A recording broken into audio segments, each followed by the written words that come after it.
Karmas likumam ir dažāda intensitāte.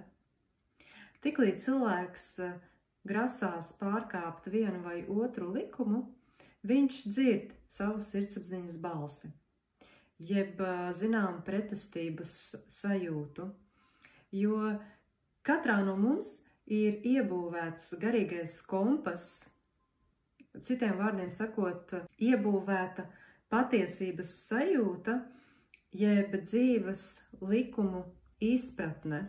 Un jo cilvēks tuvāk ir savai iekšējai dabai, jo viņš skaidrāk dzird šo te sirdsapziņas balsi, intuīcijas balsi.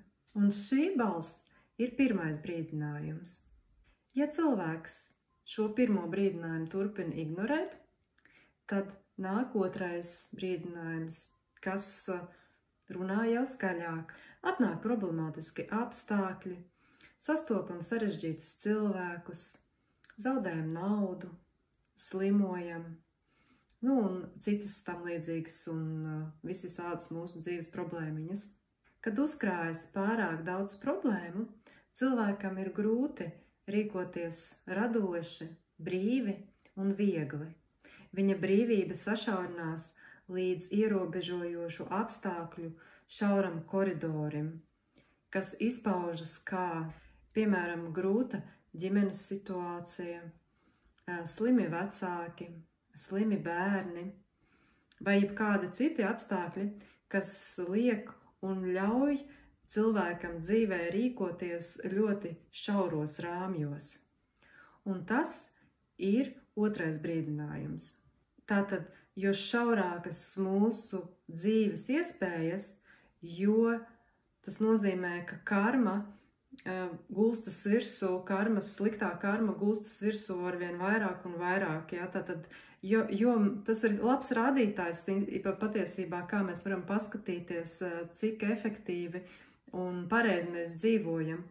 Ja mūsu iespējas aug un pieaug, tas nozīmē, ka tā ir laba karma, ja cilvēks ir brīvi rīkoties var tur un šur un viskaut kur, ja? Bet ja mūsu iespējas sašaurinās, paliek arvien šaurākas, tas nozīmē, ka cilvēks ir sliktas karmas varā. Bet ir cilvēki, kas pilnībā ignorē gan pirmo, gan otro saucienu un brīdinājumu, un tomēr izvēlās, piemēram, dzīvot tumsonībā, nevēlas attīstīties, veic agresīvas un postošas darbības. Tad viņa karmiskā nasta kļūst nepanesama un ir jānotiek intensīvai attīrīšanai, un tad cilvēks piedzimst ar sašaurinātu apziņu, bet sašaurināta apziņa, šaura apziņa ir dzīvniekiem.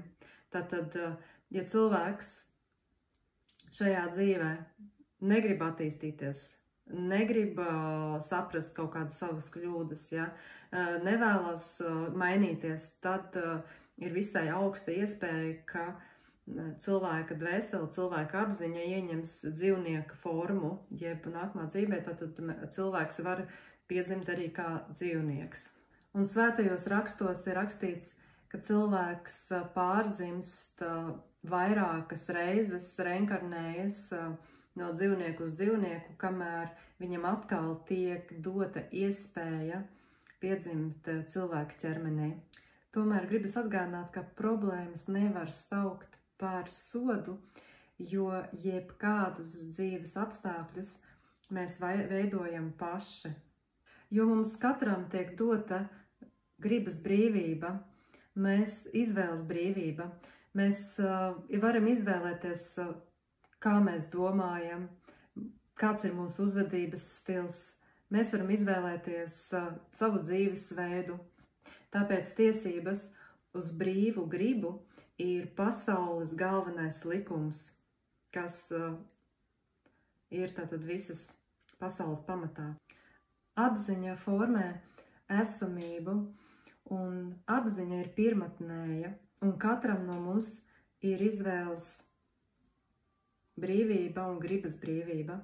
Ja matērija būtu pirmatnēja, bet apziņa otršķirīga, tad cilvēkam nebūtu gribas brīvības un viņam būtu jāsako sagatavotiem kaut kādiem konkrētiem apstākļiem. Tomēr šajā pasaulē mums ienākot, kā jau es minēju, ir šeit zināmi jau noteikti likumi, kurus ne mēs esam radījuši. Mēs esam atnākuši šo pasauli, mēs esam viesi. Mēs nevaram kontrolēt pasaules likumus, tāpēc mums ar tiem ir jārēķinās un jādzīvo ar tiem harmonijā.